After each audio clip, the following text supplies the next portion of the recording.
যারা আপনি কি আবু সাইদের মৃত্যুর ঘটনা দেখেছেন? আমি পুরোটাই দেখেছি। পুরো ভিডিও দেখেছেন? তারা যেভাবে আবু সাইদের হাতে কোনো আমাকে বলতে দেন আগে, আপনি ডোন্ট লিড ওই আনসারের মতো আমেরিকান এখানে বসে থাকে। আমি পুরোটা দেখেছি।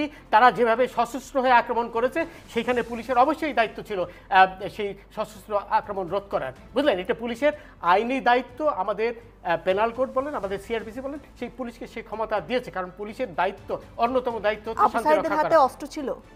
অবশ্যই ছিল। আমি কি অন্ধ মানুষ? তার হাতে লাঠি ছোটা ছিল, আমি নিজে দেখেছি। লাঠি দিয়ে সে মেরে আপনি শুনেন, আপনি তো একা দেখেননি নাকি? আরো অনেকেই দেখেছে। সেটাই বলছি। চলে আমিও দেখেছি, আমি দেখেছি যে অবস্থা। আপনার কথা শুনে মনে হচ্ছে না শুনেন, ডোন্ট প্লিজ এই ধরনের রাবিশ কথা বলবেন না আমার সাথে। আমার সাথে রাবিশ কথা বলবেন না। আমিও দেখেছি। উত্তেজিত হবে আপনি আমাকে উত্তেজিত করছেন। আপনি তো তাদেরই পক্ষের লোক বলে মনে হচ্ছে। আমি অবশ্যই আপনি তাদের পক্ষে কথা বলেন। শুনেন, এই যে সবুজ মেয়ে মারা গেল ছাত্রলীগের, তাকে কে মারলো?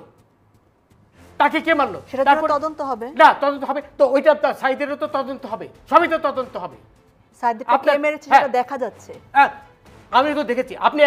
আপনি আমাকে বোঝানোর চেষ্টা করছেন যে আমি দেখিনি নাকি? এই ধরনের রাবিশ কথা আমার সাথে বলবেন না। রাবিশ কথা বলবেন না। আমি কিচ্ছু রাবিশ বলছি না। অবশ্যই রাবিশ কথা বলছেন না। অবশ্যই রাবিশ কথা বলছেন। আপনি ওদের পক্ষে হয়ে কথা বলছেন। আমি কারোর পক্ষে কিছু বলছি না। স্পষ্টভাবে ওদের পক্ষে হয়ে কথা বলছেন।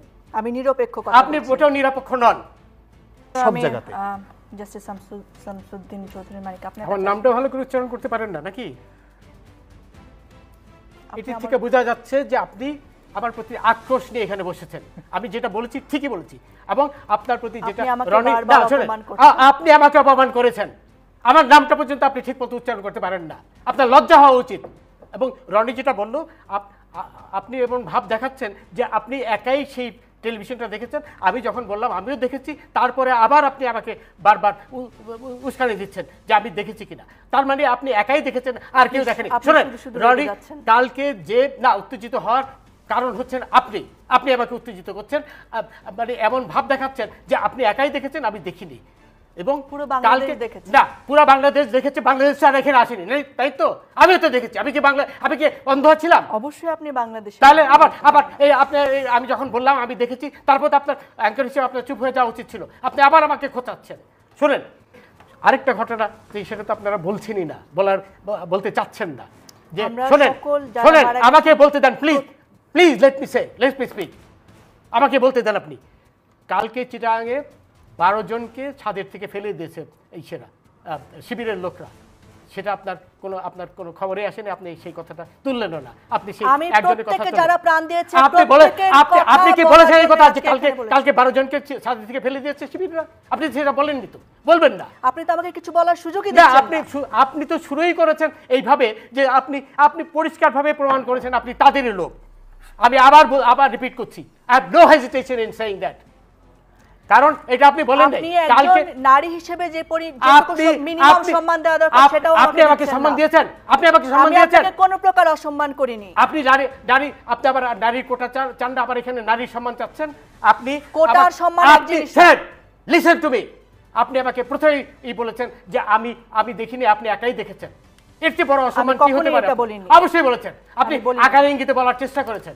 আপনি যে তাদেরই একজন, এটা আপনি পরিষ্কারভাবে প্রমাণ করেছেন। আবার বললেন যে নারীর সম্মান আপনি। আমার ধারণা আপনার অন্য কোনো কারণে আজকে মন মেজাজ না, আমার মন মেজাজ তো খারাপ হবেই।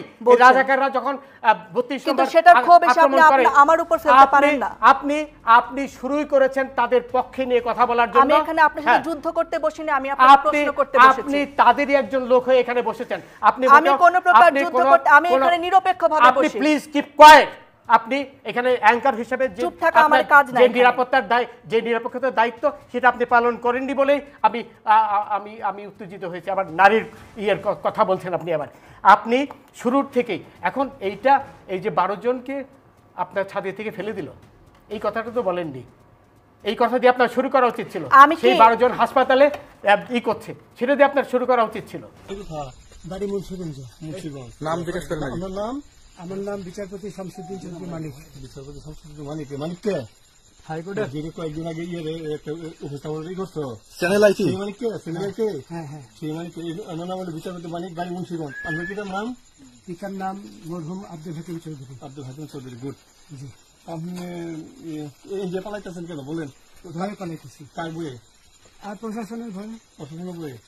ওই একটা মেয়ে যে বলছিলেন যে ইয়ের বাচ্চা দীপ্তি চৌধুরী। এটা আমি খবর চেয়েছি। নামটা বলার পরে আমি বলি আপনাকে, আমি এই যে আমি ইয়ে রোগী।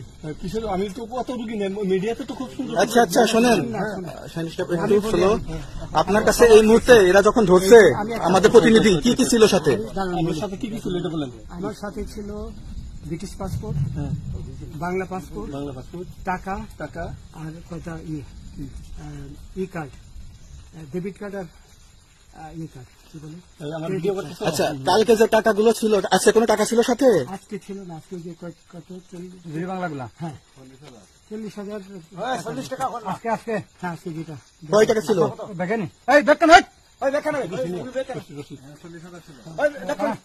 40,000 টাকা ছিল। কালকে যে দুজন টাকা নিছে ওদের কাছে কত টাকা ছিল? এই দামান নিচে 60-70 বছর 60-70 লাখ। আচ্ছা 60-70 লাখ। আচ্ছা ওরা নিয়ে গেছে, নিয়ে গেছে। নিয়ে গেছে। নৌকালাও সাথে নিয়ে নিছে? হ্যাঁ। নৌকালা এবং ওই লোক দুজন সাথে একসাথে নিছে? না ওই দুই ছোকরা নিয়েছে। নৌকালা কেউ আছে? রাজু না কেউ ছিল না। আচ্ছা হ্যাঁ, ওনাদের ফোন নাম্বার আছে আপনার কাছে? জানা দিছে? কিছু নাই, আমার ফোন নাম্বার সব নিয়ে গেছে। আমরা তো বিচারপতি কাউন্টার দিবেন না, সত্য কথাটা বলেন। আপনি কত টাকা কন্টাক্টে আসছেন? আমি 15,000 টাকা ওদের বলছিলাম, ওইটা আমি দিছি। কিন্তু পরে এই দুই ছেলে আমার মাইরা ধইরা সব টাকা নিয়ে গেছে। এই মাইকটা কোন জায়গায় মারছে ভাইয়া? বর্ডারে আনিয়ে মারছে না ভিতরে, তারের ভিতরে, ইন্ডিয়ার ভিতরে? ইন্ডিয়ার ভিতরে। আমরা তো ইয়ের নামে আমাদের বাংলাদেশের অনেকের নামে আপনি অনেক অন্যায় করছেন, জুলুম করছেন, এটা সঠিক। আমি জুলুম করি নাই, আমি আচ্ছা এগুলো আইন আইন আইন প্রক্রিয়ায় চলবে, এগুলো আমরা কিছু কথা বলতে পারি না। চলেন ভাই, বিচারপতি হিসাবে রায় দেওয়া দিচ্ছি। আচ্ছা বাকি যা জিজ্ঞাসা করার আমাদের ঊর্ধ্বতন জিজ্ঞাসা করবে, আমরা যাই এখন। আপনারা জানেন যে বিচারপতি মানিক সাহেব উনি জেল থেকে জেলার মহোদয় আমাকে ফোন করেছেন সন্ধ্যার দিকে গতকালকে, যে ওনার একটু ইনজুরি আছে, তো সম্ভবত অপারেশন লাগবে আপনাদের এখানে। তো আমরা সেইভাবে আগে থেকে প্রিপারেশন নিয়ে রাখি এবং 9:30টার দিকে ওনাকে নিয়ে আসে, আমরা ডাইরেক্টলি ওটিতে নিয়ে যাই। আপনারা জানেন যে একটু সেফটি সিকিউরিটির ব্যাপারও ছিল, ওটিতে নিয়ে যাই। নিয়ে যাওয়ার পরে ওইখানে দেখা যায় যে ওনার যে স্কোটাম যেটা আছে, স্কোটামে লেসারেটেড ইনজুরি, যেটা ছিঁড়ে গেলে যে ইনজুরি হয় সেরকম আর কি। তো সেইটাকে আমাদের যে ডক্টর যারা আছে, সার্জনরা, তারা টয়লেটিং করে, পরিষ্কার করে তারপরে স্টিচ দেয়, প্রায় 13-14টা স্টিচ লাগে আর কি। ওইটা করে বন্ধ করে আসে এবং আমরা ওনাকে অবজারভেশনের জন্য, পোস্ট অপারেটিভ কেয়ারের জন্য আমরা আইসিইউর একটা কেবিনে রাখি আর কি।